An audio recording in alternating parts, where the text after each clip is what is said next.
Next we will see mixing of air streams. Okay, now here see the diagram, understand the diagram first. Here you can see a duct is provided. Okay, so this is a duct which is, here you can see stream 1 is entering, and from here second duct stream 2 is entering. Okay, so air enters from duct 1 and duct 2 and it mixes over here and we get state number 3. Now this is called adiabatic mixing. Why? Because here you can see this duct, it is insulated. So this is adiabatic mixing of two air stream without condensation. Okay, so we'll see how this process has to be marked on psychrometric chart. Okay, so suppose this is point number 1 which we have marked. That point number 1 data will be given in the question. Using that we can mark point number 1 on psychrometric chart. So point number 1 enthalpy you can read over here, and point number 1 specific humidity you can read over here. So omega 1 and H1. Now point number 2, suppose this is the location. Okay, again this point number 2 you can mark based on the given data. Okay, so you can read value of H2 and omega 2, specific humidity of point 2. Now what happens when point 1 and point 2 mixes air at point 1? Okay, what is the mass flow rate? M dot dA1. When m dot dA1 mixes with m dot dA2 at point 3, we will get m dot dA3.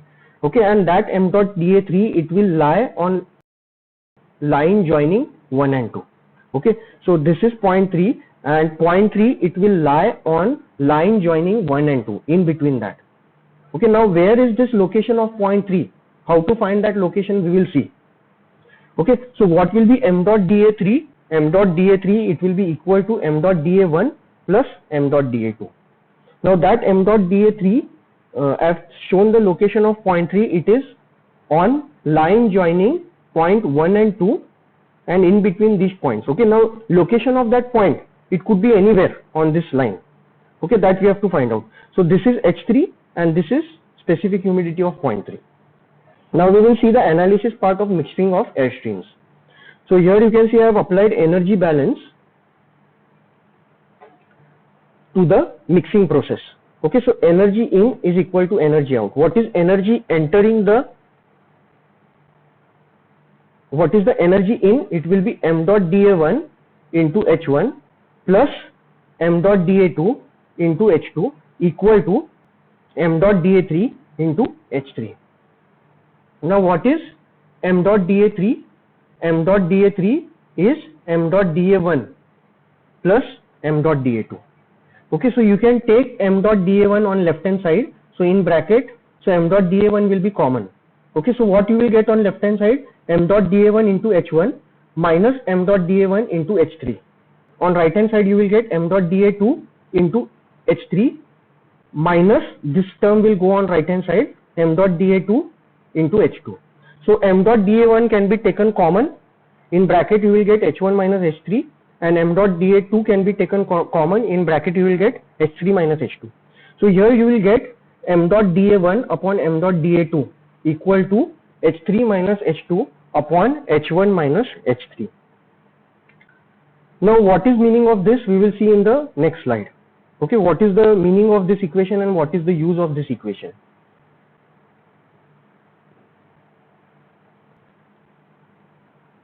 So point 1 and point 2 we have already marked over here. Then this equation we have derived in the previous slide. Okay, now what is meaning of this? Here you can see when we are considering m dot dA1, what is the enthalpy difference? It is H3 minus H2. And when we are considering m dot dA2, that is this point, what is the enthalpy difference? It is H1 minus H3. What is meaning of this? When we are considering point 1, whatever remaining 2 points are there, their enthalpy difference we have to take. So H3 minus H2, you can see in the numerator. And when we are taking H2, the remaining 2 points enthalpy difference we have to take, which is H1 minus H3. Higher enthalpy minus lower enthalpy we have to take. Okay, so that is why this is about the enthalpy part. Now similarly, from vapor balance we can write this m dot dA1 upon m dot dA2 in terms of specific humidity. So what will be that? It will be omega 3 minus omega 2 upon omega 1 minus omega 3.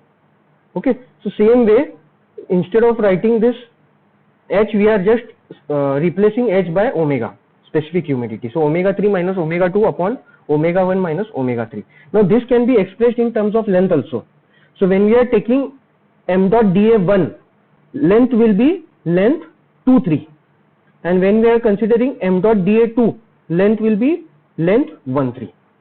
So that is why here what we can say, first important conclusion from here is mixer point. What is mixer point? Point number 3, that lies on line joining 1 and 2. Okay, so that is about mixer point, point 3. Okay, next, if you consider the statement written over here, okay, this point 3, it divides the line joining 1 and 2 in inverse ratio of mixing masses. Okay, what is meaning of this inverse ratio of mixing masses? This statement is important. Okay, you can read this statement over here. Point 3 would divide line joining 1 and 2 in inverse ratio of mixing masses. When, what is meaning of this? When we are considering m dot dA1, what is the inverse ratio here? H3 minus H2, inverse ratio of mixing masses. Okay, and when we are considering m dot dA2, what is enthalpy difference? H1 minus H3. Okay, so this is about the mixing of air stream without condensation. So I'll read the question. Air at 40 degrees Celsius dry bulb temperature and 55% RH is mixed with another sample of air at 20 degrees Celsius dry bulb temperature and dew point temperature. So point 1, dry bulb temperature is 40 degrees Celsius and relative humidity is 55%. Another sample of air, what is the property? Dry bulb temperature and dew point temperature, they are same. Okay, 20 degrees Celsius. What you have to find here? Calculate temperature, dry bulb temperature, wet bulb temperature, relative humidity of the mixture. So here you can see I have shown a duct. This is insulated, and stream 1 and stream 2, they are mixing together to form a new stream, stream 3. And we have to find the temperature of this mixed stream. Now for point 3, we have to calculate dry bulb temperature, wet bulb temperature and relative humidity of mixture. Now ratio of mixing masses, it is given. What is that? Ratio of two masses of air is 1:2. Meaning what is given in this question? M dot dA1 upon m dot dA2 is equal to 1/2. This is given in the question. Now this question we have to completely solve using psychrometric chart. Okay, so point 1 we have to note down the data, point 2 we have to note down the data. Go to the psychrometric chart. Now observe the psychrometric chart. Again this chart, it is valid for 1.01325 bar pressure. This is dry bulb temperature on x-axis. On y-axis we have moisture content or specific humidity omega. Then horizontal lines are dew point temperature line wherever it cuts saturation curve. These incline are wet bulb temperature line. If you extend and it cut the scale over here, it is specific enthalpy. Then next, these are relative humidity curves. Next, these are specific volume lines. Now with this knowledge we can solve this numerical. Point 1, dry bulb temperature is 40. So here you can see 40 degrees Celsius dry bulb temperature. You have to draw a vertical line from there. Then what is the second data given? Relative humidity 55%. Okay, now observe this.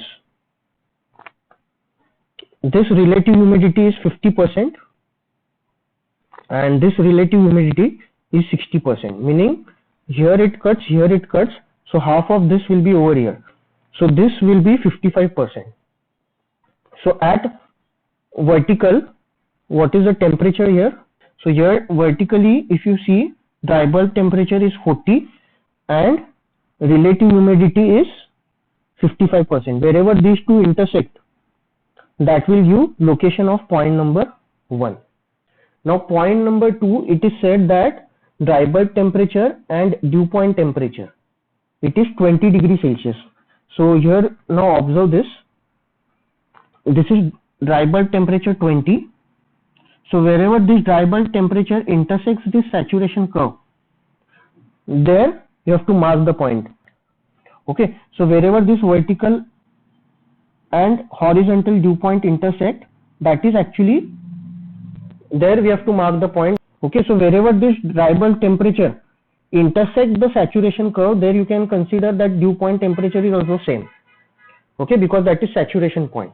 So point 2 we can mark. Now once we have marked point 2, what we can do? We can join 1 and 2.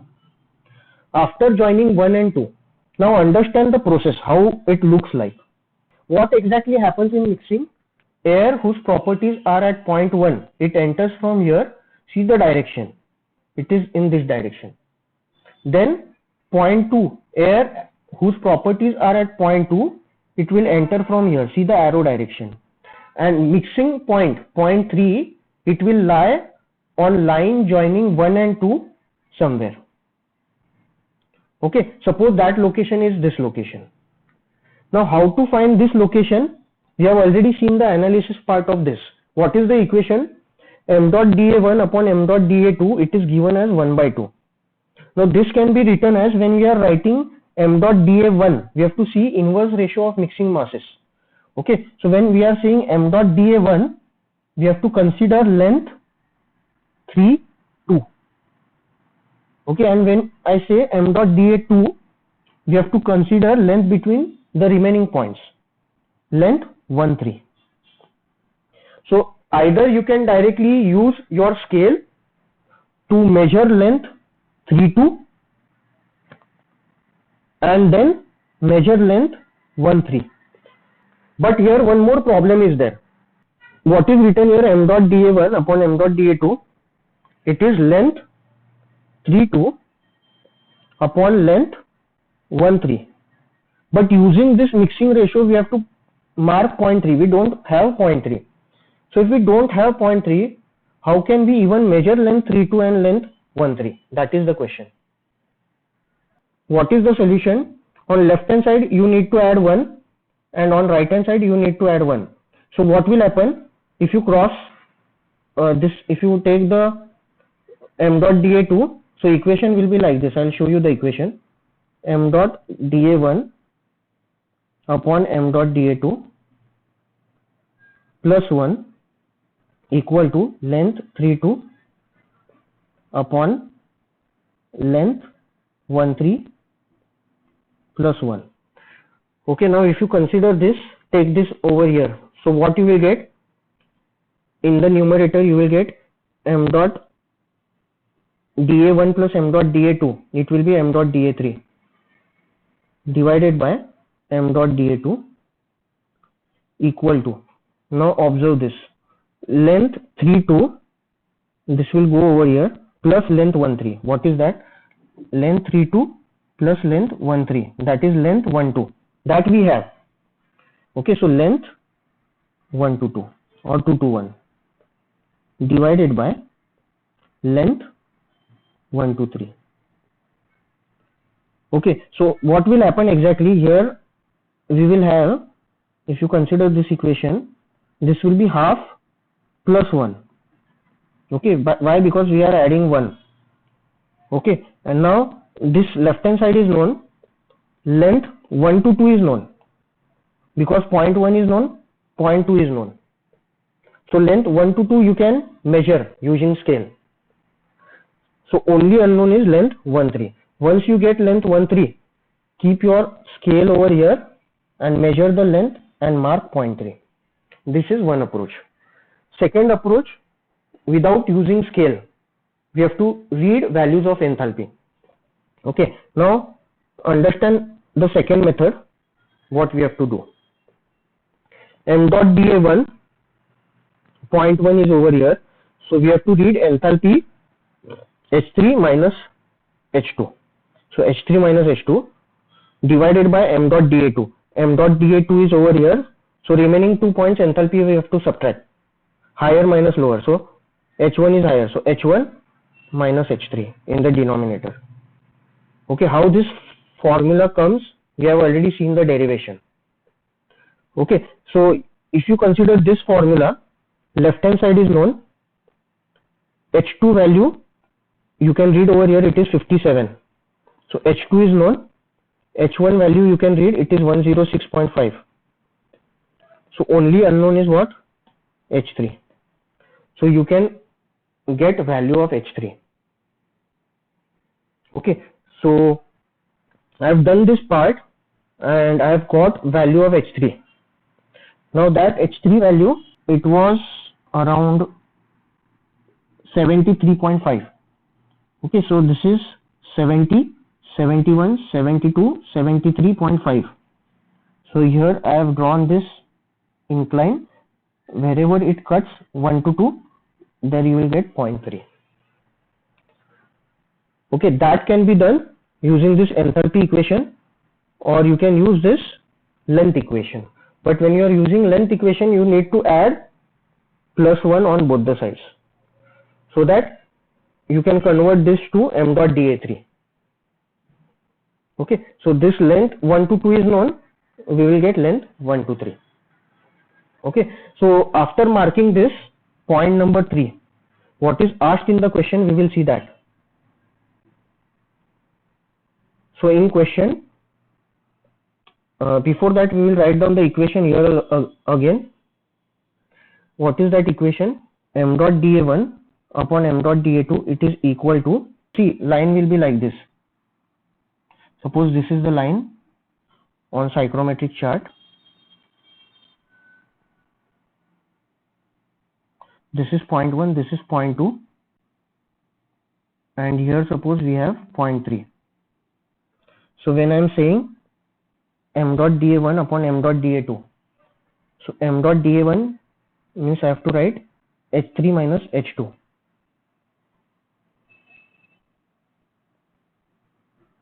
divided by, when I am considering m dot dA2, enthalpy difference between remaining 2 points, higher enthalpy H1 minus H3, lower enthalpy. These values we can read from chart. Okay, so H1 is 106.5.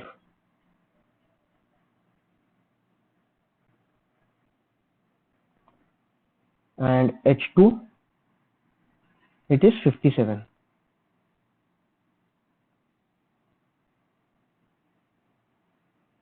So only unknown is H3.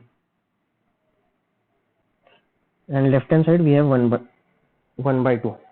H3 is equal to 73.5 kilojoule per kg of dry air.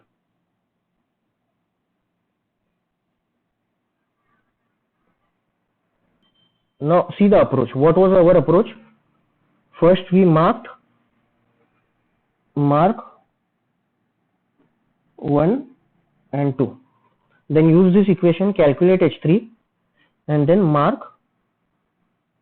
3. Once we get 0.3, what is asked in the question? We need to find dry bulb temperature, wet bulb temperature, and RH of mixture. So we'll go back to the psychrometric chart. This is 0.3, which is after mixing. Okay, so we have to read dry bulb temperature.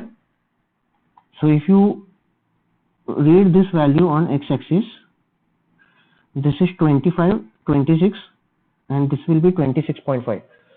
So dry bulb temperature is around 26.5. Then wet bulb temperature, this incline you have to follow wherever it cuts saturation curve. There you will read wet bulb temperature. So this is 24, this is 25. So approximately I'll take this value as 24.2 degrees Celsius. Then relative humidity, this curve, it is 80%, this curve is 90%. So this value, it is approximately 82%. Now here there could be variation. Here someone will say actually this value is not exactly center. If you see this is not the center. Okay, so I'll change that value. So if you consider 0.3 on x-axis, you can see this is 25, 26, this is 27. This is slightly to the right of center. So we'll make a note of all these values.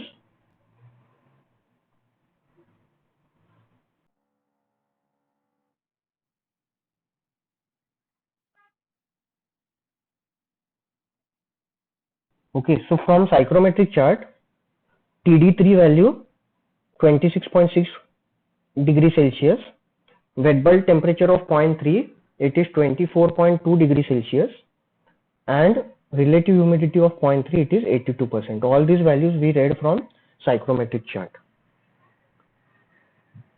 Next is fog. Okay, now what happens when hot and humid air, okay, here you can consider a skeleton of psychrometric chart has been shown, and if you consider point B, its temperature is high and point A temperature is low. So point B, it is hot and humid air. When hot and humid air is mixed with cold air, point A is cold air. So here what will be the direction of mixing? This is mixing process. Air A is entering, which is cold air, and air whose properties are at point B, it is entering from this side. When both mix, what will happen? The resulting point C, mixing point, that is above the saturation curve. Okay, if mixing point, I'll read again, when hot humid air, that is point B, is mixed with cold air, that is point A, the result may be fog. If the mixing point is above saturation line, this is saturation line, and mixing point, it is above saturation line. As indicated in the figure below, the moisture in the air condensates to small droplets floating in air, that is called fog. So here this, you can see this is basically superheated vapor region, okay, inside the psychrometric chart. And if you consider point C, it is two-phase region. Okay, so that is why when we get point C in two-phase region, what will happen? Moisture will condensate there. Okay, so same thing is written over there.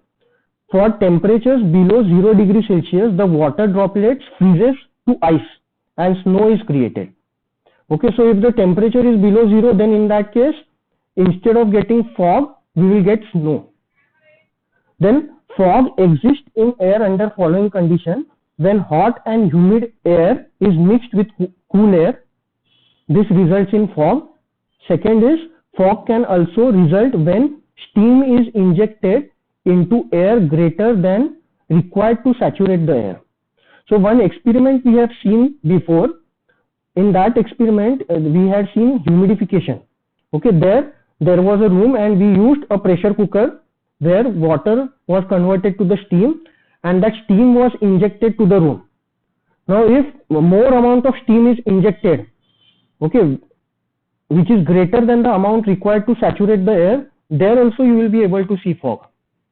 That is the second condition. And third condition, so even if we have lesser quantity of steam than required to saturate the air, okay, that can also result in fog if the steam is not properly mixed with the air. So these are the three conditions in which we can get fog. Now this fog, it can be cleared by heating the fog, mixing fog with warmer unsaturated air. Unsaturated means the water vapor in the air, it is in superheated form. Okay, so either we can heat the fog, then fog can get cleared. So that is why if you consider our atmosphere, usually in morning fog is there, and when sun comes out, because of the heating of the fog, that fog gets cleared. Okay, so same thing is written here. Fog is cleared by heating the fog or mixing the fog with warmer unsaturated air or mechanically separating water droplets from air.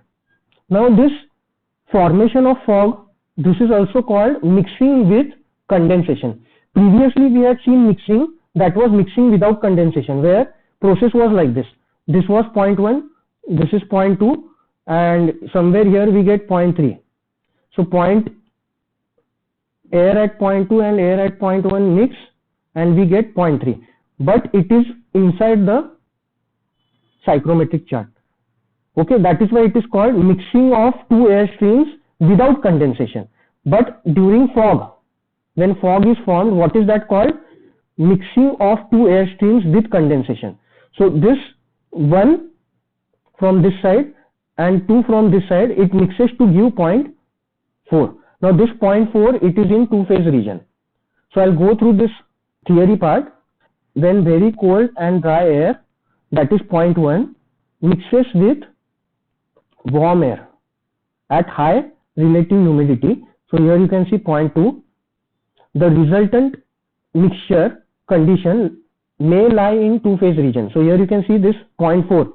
It is outside the psychrometric chart. This is two-phase region. As a result, there will be condensation of water vapor and some amount of water will leave the system as liquid.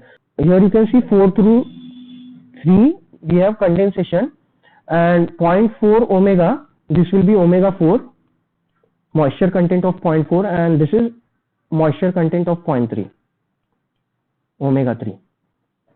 Due to this, the humidity ratio or specific humidity of resulting mixture, that is 0.3. Here you can see it is less than 0.4. Why? Because some of the water vapor, it will condense and it will leave the system. So that is why 0.3 we get, and its humidity ratio or specific humidity, it is less than point number 4. Corresponding to this, there will be an increase in temperature of air due to release of latent heat of condensation. Now here what happens?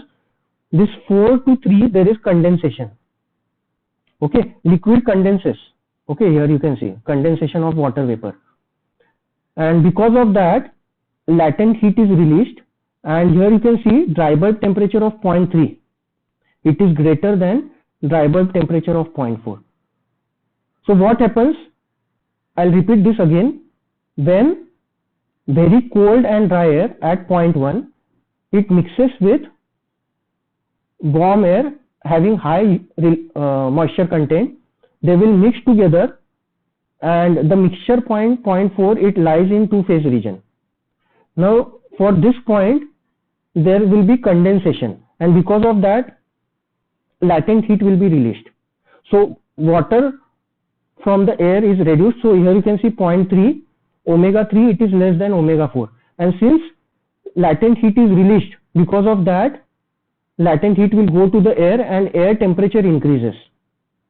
Okay, so here you can see TD3, it is greater than TD4. This process rarely occurs in air conditioning system, but this phenomena, which results in formation of fog or frost will occur when if mixture is below 0 degree Celsius. Okay, so with this mixing and condensation, this was the last topic of psychrometry. We have completed module number 4. In next lecture, we will be starting with design of air conditioning systems.